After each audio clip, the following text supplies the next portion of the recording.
Calisthenics exposed.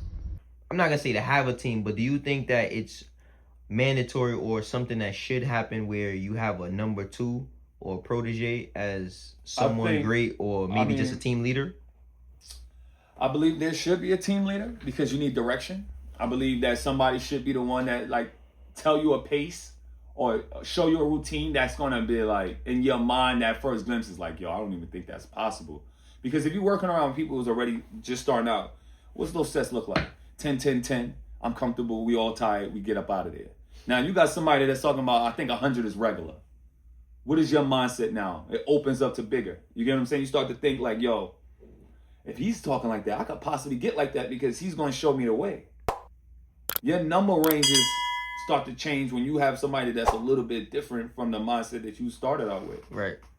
You think, let me ask you this separate question. Yeah. You think, like during the time when you was like doing them workouts on 42nd Street, right? Mm-hmm. Was you a part of a team at that time? Yeah. Okay. And I would do it alone sometimes. Or I have a couple of guys who was just around.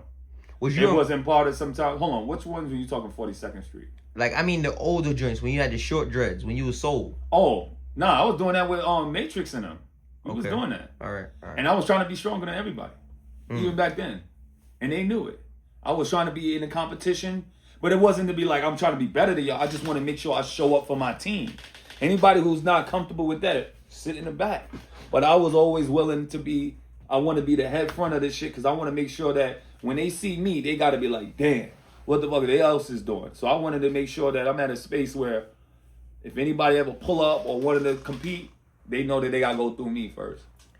Another question was, you and Prophecy ever on the same team or not? Never on the same team. Oh, okay. He was on Barmaster Extreme and he was on Bartenders, I heard. And he's older than me and been in the game longer than me. But then he started doing his own thing because... So what kind of era is he a part of? What kind of... I would say the era before me. So what, like third because you fourth? Yeah. Okay. Because him and... What's this dude's name? Nigga that used to like to flip. What's his name? Gator was before me. He was part of Bartenders. But then they put him in my era. He wasn't in my era. He was with Bartenders, but he was younger when he was with Bartenders. And then he made his own thing too. Then he was Team Gator. But then he wasn't having them compete at one point. And then he started making his own team. You talk to Gator or at all? Or? As of right now? Yeah, I mean like... Nah. Oh, okay. We've spoken maybe 2 or 3 times, but never... We was actually rivalries at one point. Oh, word? Yeah, we was rivalries. We was going at it with each other. He would act like he was my weight. I'll be like, nigga, you ain't built like this, nigga. I'm the last of my breed. We'll talk bad shit too, but it, it was about nothing. But and then easy, what's that nigga? Easy. Do the page. Good Money. Oh, Good Money would be like easy. Yeah. Good Money would be like he always try to be like part of something that's like he just jump team to team just to get footage, and I used to be like, yo, violating a little bit. But I mean, as I got older, I was like, I need to stop that. But I didn't like the fact that anybody that looked like they had any noise, he was ready to jump on a team and be a part of it. Now he their cameraman. And I just be like, ugh. So I know you had Team Blackout, right? Yeah. When would you say you like started Team Blackout? Wow. So I would say when I had NBXA, I was a part of what they were doing. And then I started finding myself to be wanting to do a little bit more training outside of what they were doing.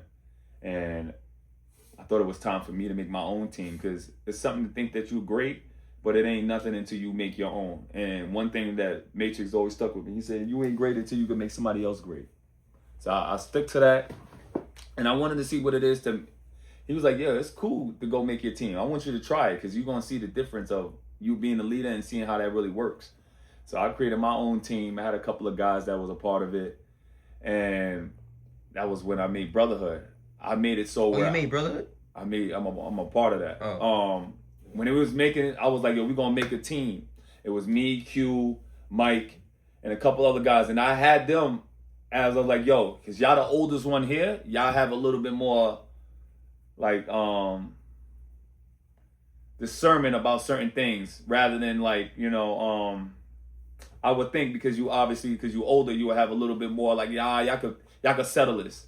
But sometimes I think in the space of how that happened, I think a lot of times just everybody does things totally different from what I would do. And I would see that, and everything is never going to be perfect, but everybody has ways of doing things.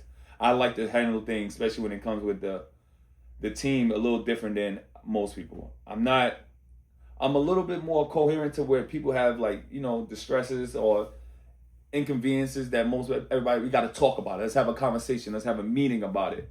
And then it don't always go that way. You know what I'm saying? So that's when I started. It was like, you know what? I got to be my sole leader to that. And I made Blackout. After Brotherhood. Oh, okay. I thought Blackout was at the same time. It was around the same time because we were still working out in the same park. Yeah. It wasn't like I was separate. It was just and your park was always 161? No, my first park was always St. Mary's. Okay, St. Mary's, because that's closer to where you was. I was living at that time. Yeah. And then I started living over closer to 161. I was over there like 170th. So I started coming there. And then just my mindset about training was totally different after a while. Like I started not wanting to just do what I considered okay or regular. I wanted to do some that'll have you either pass out or you black out. The Ripstick is a powerful little tool that fits right in your pocket. You can use it anywhere, home, gym, or even on the go.